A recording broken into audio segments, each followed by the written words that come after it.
You're listening to the Impact Implosion on the Angry Marks Podcast Network.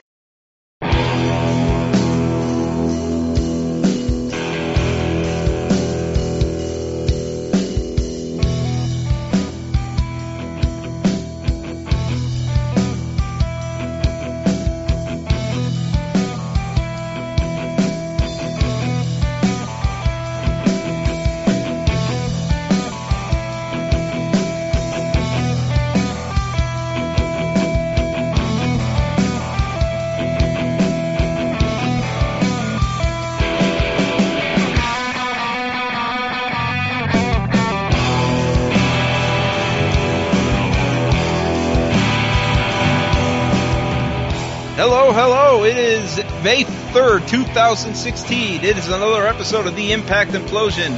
As always, I am Seth Draken, and on the other end is the Dudley to my boys, Mike Tolan.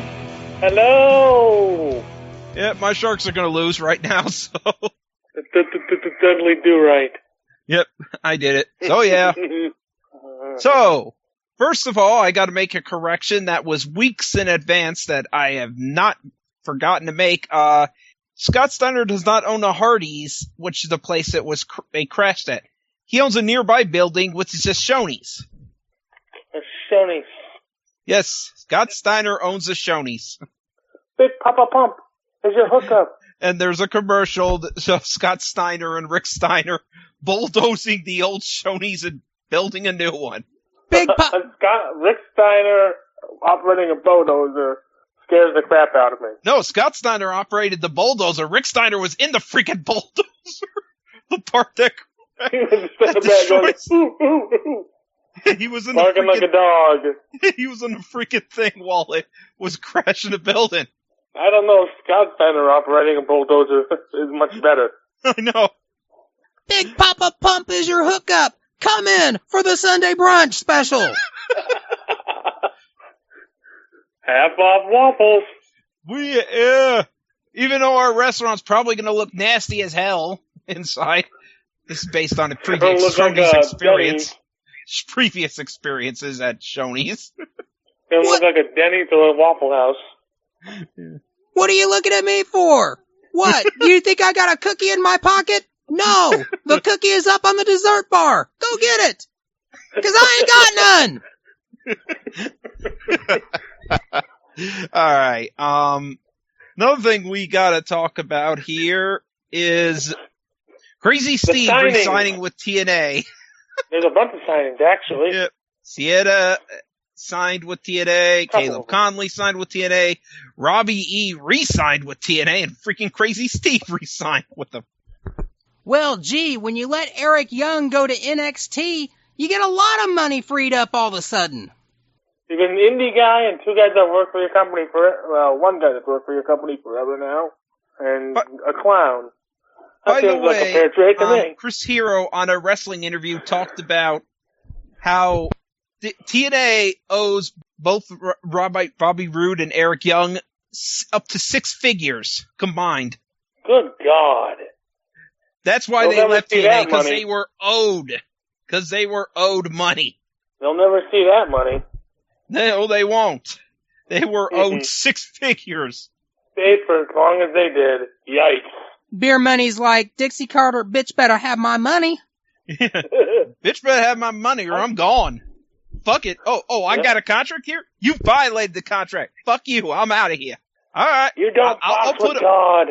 You know, I'll put over some of your talent, but I'm fucking gone. I'll put over the Decay and give him the belts, but I'm leaving. I'll give Bram the belt, but we fucking gone in this motherfucker. They'll see us on NXT in a few weeks. Yeah. And one more thing. I don't know how you did this when you were talking about one night only. Keep screwing up. And it wasn't Chris Hero. It was some guy named David Hero, who is a founder of Great Lakes Championship Wrestling. So gotta make that correction before getting Chris Hero in trouble. Good old Chris Hero. And anyways, one night only Knockouts Knockdown. When you talked about this match, you somehow downplayed how bad Shelly Martinez versus Rebel was. That's because I didn't talk about the whole match. Yeah, you downplayed how bad this was. Holy shit. I know it was bad. I didn't want to go in to spend 30 minutes talking about it. We're doing that now. Oh, God. Because fuck it. Boy. This probably is the new worst TNA match in history. This probably does surpass Jenna Maraska versus Sharmell. Well, they have the excuse of not being actual wrestlers. I know. Let me just say this. Shelley has been in the wrestling business for 10 fucking years. And but it's eye she candy. is still fucking terrible. Let's start from the beginning. She may have also been on an altered plane. Not with the awful hat, not with the awful sombrero. She's paying tribute to her grandmother. And you're the just turning face yourself paint. into a Mexican stereotype. By the way, that sombrero, while she was coming down the sombrero fell off and was on her neck while she was getting so hyped up with the fans. Just to take it off and do a dance around it. Yep. And then then there were a few minutes where it was like, okay. And then as soon as this spot happened, the match went to shit. And that spot was the abdominal stretch that they fell and Rebel. No, Josh Matthews was like, I'm not sure what I'm supposed to call that. Yeah, Rebel grabs onto one it's like she was trying Shelley's to do legs, and all Shelley can scream is, my vag! My vag! And he's like, you want to quit? My vag! I missed that. Oh, yeah. You go back and watch the match, seriously. I mean, seriously, what we're describing here cannot adequately do justice to... Is it on YouTube anywhere? I'll have to find it. It's everywhere. I'll find it tomorrow, because I just deleted the program from my DVR tonight. It is on YouTube. There was a bad body slam where Rebel cannot catch. And then the finish. Oh, yes. Rebel's on the outside, and then Shelley does this stupid stomp where she's lucky she didn't have a wardrobe malfunction the way she was dressed. So we didn't have to see her big as a dinner plate tits. Big nippled vampire, as Hardy and Blade would used to call her. Yep. Then she runs to the ropes. Actually, no, walks and hits them like Kelly used to do. Except the words. Then runs to the other side, stops, freaking goes over the ropes, gets fucking caught. Oh God, yeah, I remember that. I'm like, wait, what the hell just happened?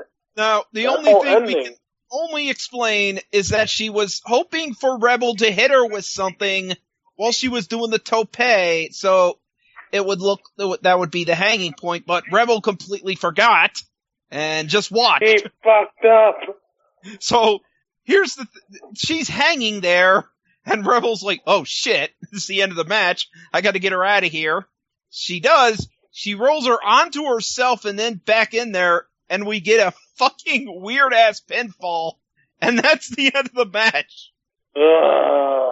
And Josh is like, good win for Rebel. He can't even hide his disgust.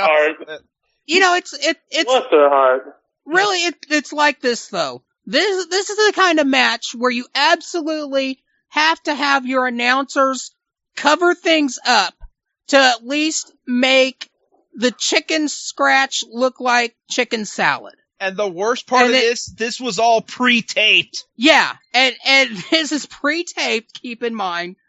When we got to the spot of the abdominal stretch that just kind of fell apart, Jeremy Borash's words was, Rebel is trying to go for it. And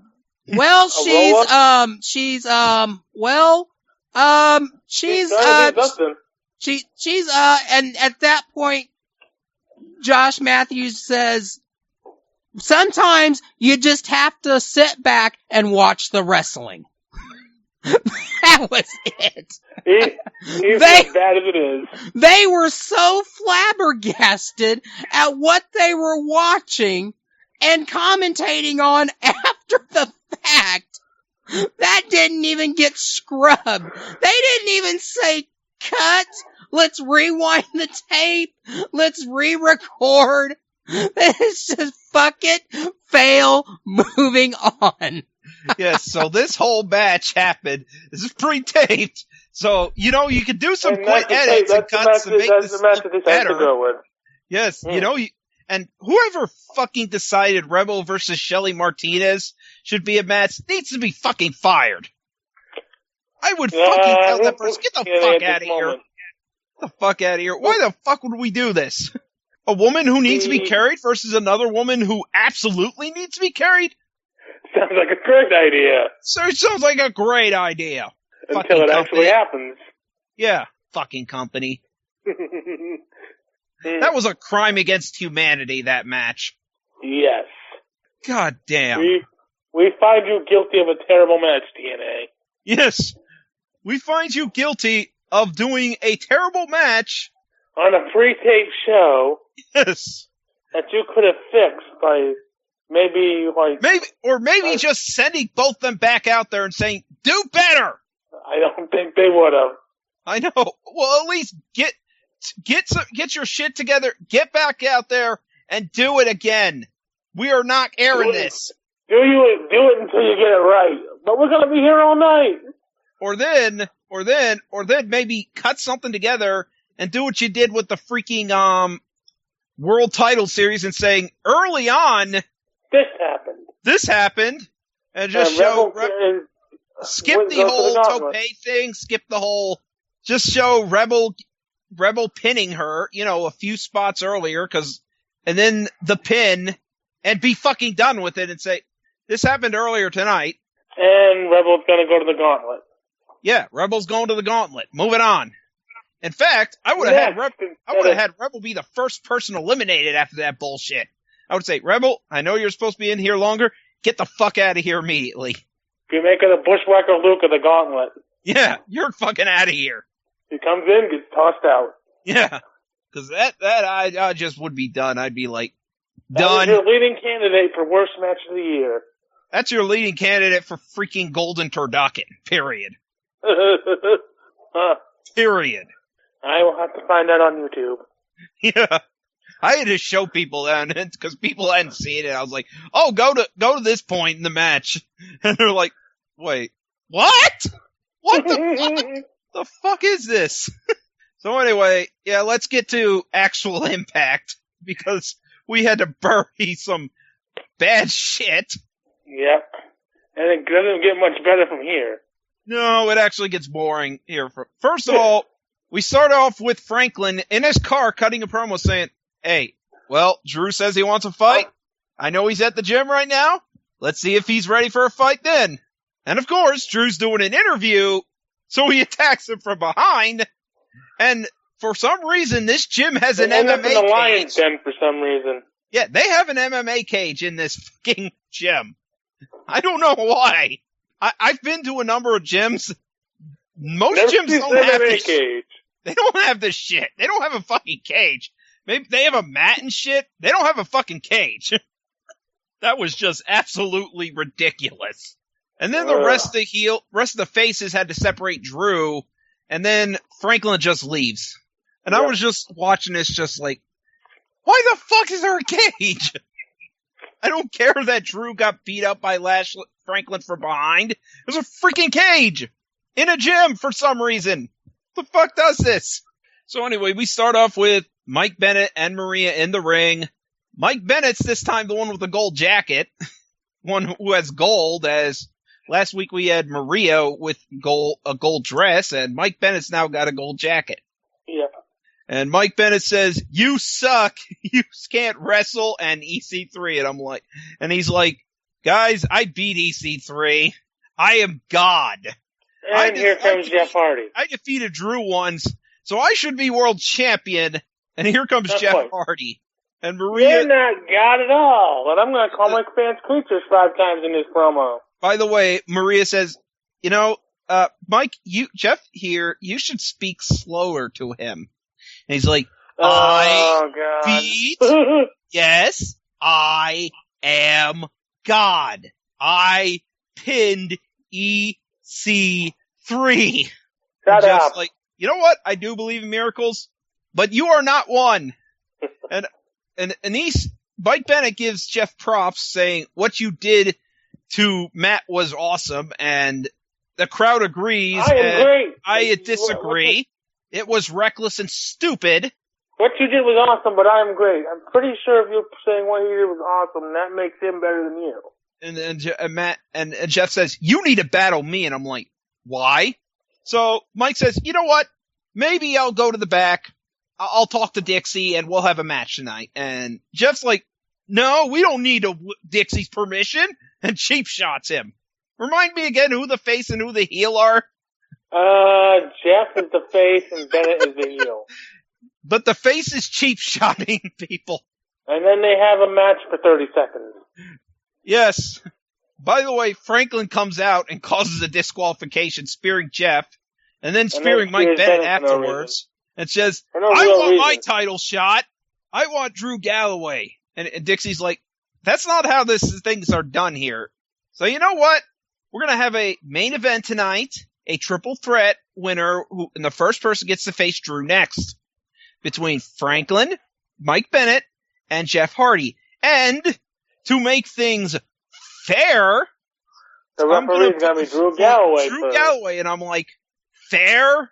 Drew just got Dixie beat up doesn't by... even know the meaning of the word fair. Yeah. There's a conflict of interest here. Drew got beat up. We've seen this before going into Bound for Glory last year. Yeah, we saw this at Bound for Glory, how that worked out. Thankfully, this works differently, but we'll get to that. Anyways, Crazy Steve and Abyss are bowing to Rosemary with the tag belts hanging, and she asks if they are ready for their transformation. And they are. So Rosemary spits shit into Steve's mouth. This is weird. He's gonna puke. And then tells Abyss to take off his mask and spits in his face. And neither of them ask questions as to why she is doing this. Well, she's transforming them. Obviously, we'll see later what she did. So we're going to hear from Matt Hardy. And then the Decay come out, new get-ups, a.k.a. cloaks. And they're being walked to the ring by Rosemary as she's holding the tag titles, with both of them holding each one as if they're being held by leashes. It's actually kind of interesting. She's controlling them. And she completely props them on the turnbuckle.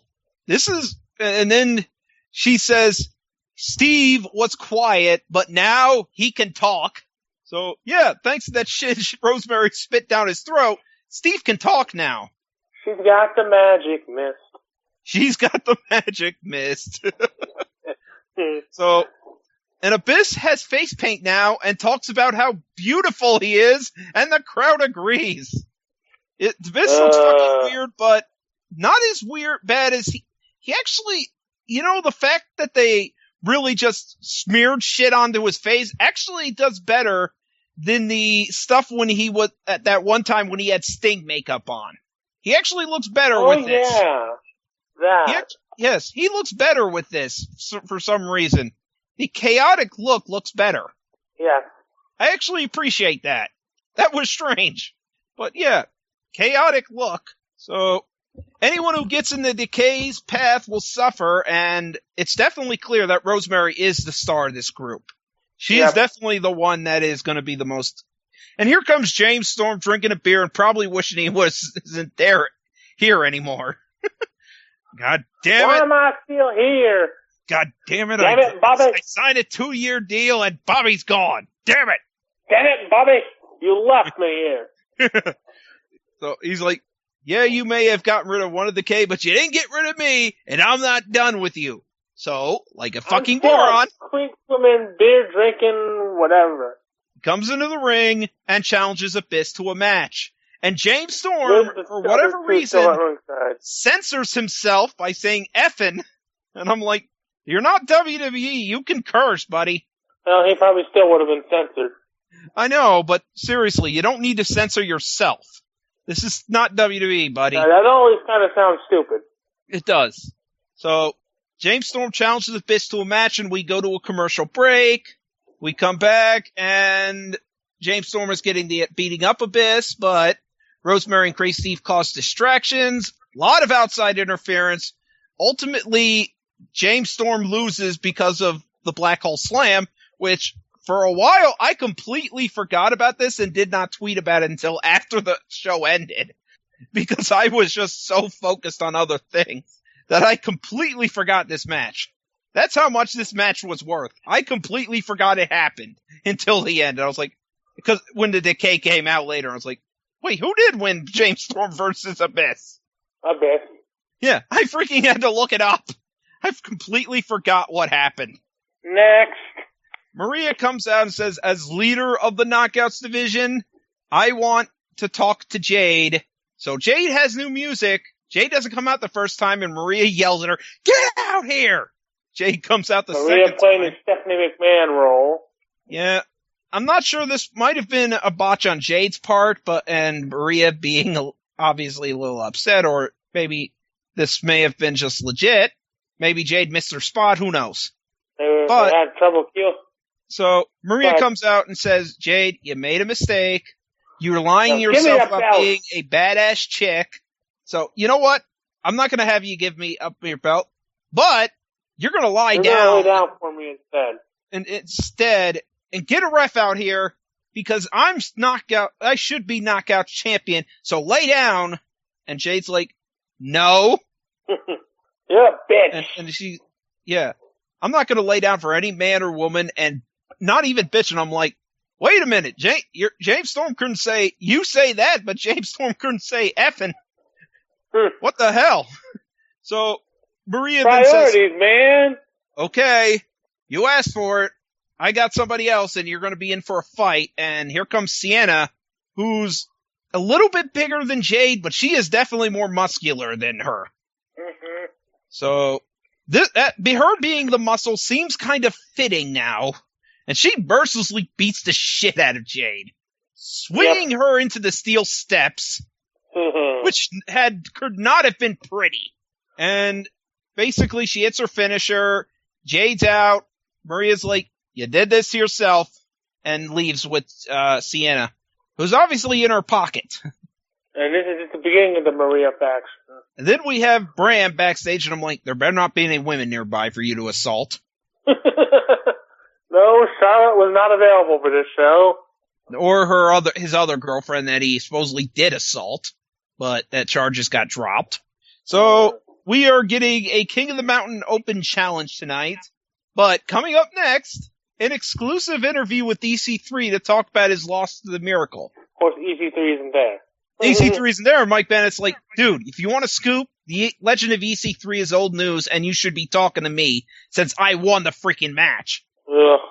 So, yep, we are getting a King of the Mountain match, and I actually had time set on this on my computer screen, and I listed when this started and when it ended. It ended at 10:16, began at 10:16, ended at 10:24. So yes, we got 8 minutes, which is shorter You can't do a ladder match in this quick a form. which is shorter than the Knockouts ladder match for the fucking for control of the company.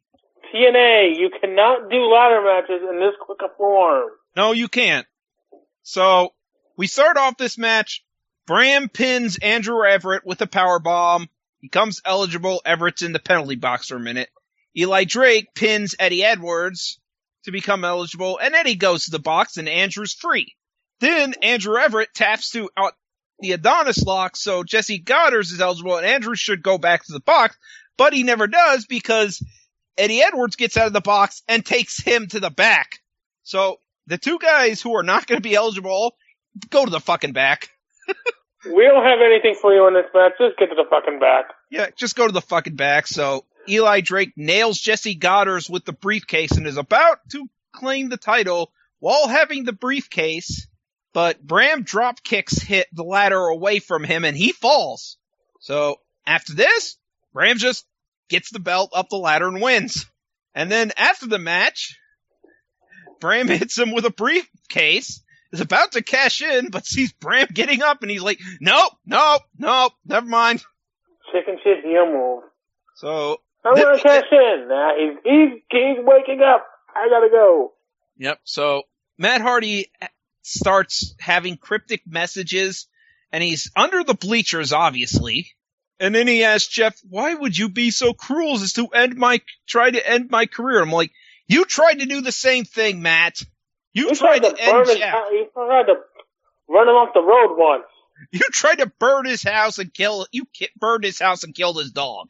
You also tried to kill him with pyro once. Yeah. So you've tried to end his career a number of times, Matt. So Jeff doing what he did while reckless, what was just giving you some how's it feel for someone else to be your own brother to be cruel to you, and kept calling him Nero, by the way. Had to emphasize Nero, that not Jeff Hardy. Somebody should have been behind him playing a fiddle. Yep, brother Nero here.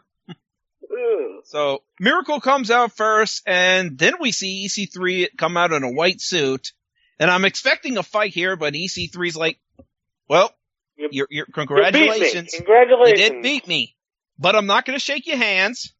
You know what? I'm not going to hide from this loss. I'm not going to run from it. I'm not going to do what everyone did when I beat them and try to come up with some fucking excuse as to why I beat them. But you know what? This loss did. Although it some changed of those me. excuses were valid. Yeah. This loss changed me. And we're going to fight again. And I will beat you this time. And since you are God. I want you to win the world title. And since you are God, then I guess I'll have to be your devil. Yeah. And then drops the mic and walks away. And Franklin comes out. And then Jeff Hardy comes out. And then Drew Galloway comes out in his t-shirt. Not happy about this, by the way. We had a backstage promo with him saying how not happy he is about being a ref in the main event. So, yeah, here he comes. So we get the match starts. Not much is happening. First, Bennett and Franklin decide to join forces and take out Jeff Hardy. And Pope brings back the souffle. Tries to hit him with a souffle. It tries to explain why he calls it a souffle, but it goes out one ear and out the other for me. So Franklin accidentally spears Drew Galloway, which not a good idea, but it kind of worked because Jeff Hardy was going to pin him after a Swanton bomb, but the ref's down. So Jeff decides to go after Mike Bennett. And Swanton bombs him onto the steps. Thankfully, he hit those steps. He hit Bennett and not the same thing where he just Swanton bombs the steps. He hit Bennett this time, thankfully. But the Decay come out, and this is where I remember that I forgot Abyss and James Sorbley. Wait. Oh yeah, they had a match. Who won? So I had to go look that up. So the Decay are beating up Jeff Hardy. And Jeff Hardy gets chokeslammed onto the steps. But that's not it. That's not it for Jeff. No, Jeff's got to do something even stupider. He gets Franklin to spear him off the steps onto the post. That sounds safe. Yes. Jeff Hardy's going to be in a fucking wheelchair when this is over. Jeff, stop doing these spots. In fact, both God's Hardy sake. boys are going to be in a fucking wheelchair. The Hardy boys are going to, when they finally get their Hall of Fame, they're going to be in wheelchairs. Yeah. So Franklin spears Jeff in the ring, gets the pin. Drew's unhappy about it because he had to count to 3 on this guy. Franklin tells him to raise his hand. Yes, so he does. And Franklin tries to deck him. The hand. I like that. Franklin tries to deck him, but Drew gets the upper hand, beats him up, and the brawl ends the show. I'm gonna give this a D. There's storyline development, but not a lot of matches here. No, there was really no match that stood out to me, and one match I completely forgot about. Yep. Because there were more interesting things going on, which both my basketball team and hockey team lost today. So that was more interesting, and the Blue Jays win in a walk-off home run. So that was more interesting than this show. Yep. So yeah. In any event. Do you have anything to sell? Nah, not tonight. And I do not either, so Miley, we are heading to bed. Good night, everybody. See you next week. Good night.